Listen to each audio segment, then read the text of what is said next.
ಮಾದೇವ ಅವ್ನು ಕನ್ನಡಕ ನೋಡು. ಅವನ್ ಬರೀ ಹಿಂಗಂತ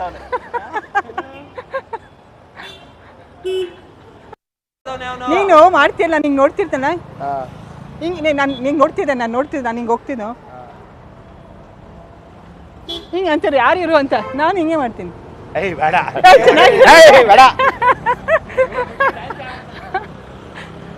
ಬೇಡಿ.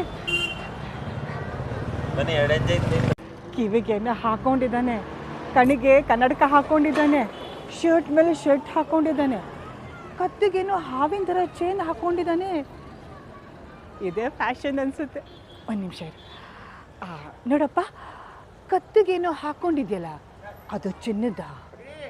ದೇವಾ, ಇದೇ ಫ್ಯಾಷನ್ ಅನಿಸುತ್ತೆ. ಏನಪ್ಪ ಅದೇನೋ ಹಾವಿನ ಥರ ಚೇನ್ ಹಾಕ್ಕೊಂಡಿದ್ಯಲ್ಲ ಚಿನ್ನದ.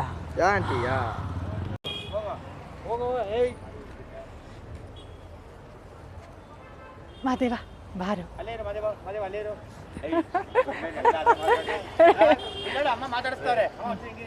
ಈ ಟೀ ಶರ್ಟ್ಗಳಿಗೆ ಹೊಂದೋಂಥ ಜೀನ್ಸ್ ಪ್ಯಾಂಟ್ ತೋರ್ಸಪ್ಪ.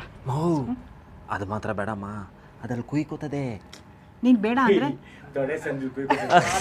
ಏನು ಅಲ್ಲೇ ತಾನೆ. ಸರಿ, ಓಕೆ. ಅದಕ್ಕೆ ನಾವಾಗಲೇ ಹಂಗೆ ಕೇಳಿದ್ದು.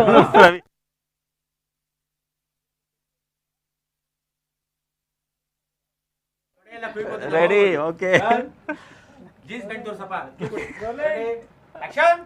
ನೀನು ಜೀನ್ಸ್ ಪ್ಯಾಂಟ್ ತೋರ್ಸಪ್ಪ. ಇದನ್ನೆಲ್ಲ ನೀನು ಹಾಕ್ಕೊಂಡು ನಾನು ಸೊಸೆ ಮುಂದೆ ನಿಂತ್ಕೋಬೇಕು. ಅವಳು ನಿನ್ನನ್ನು ಹೇಗೆ ಇಷ್ಟಪಡಲ್ವ ನಾನು ನೋಡೇ ಬಿಡ್ತೇನೆ. ಅಮ್ಮ ಅಮ್ಮ, ಏನು ನಿನ್ನ ನಮ್ಮ ಅಲ್ವಾ, ನಿನಗೆ ನನ್ನ ಮೇಲೆ ಮಾನ ರೆಡಿ, ನನ್ನ ಮೇಲಲ್ಲ, ನನ್ನ ಮಾನ ಪ್ರಾಣದ ಮೇಲೆ ಕಾಯ್ತೀವಿ. ರೆಡಿ.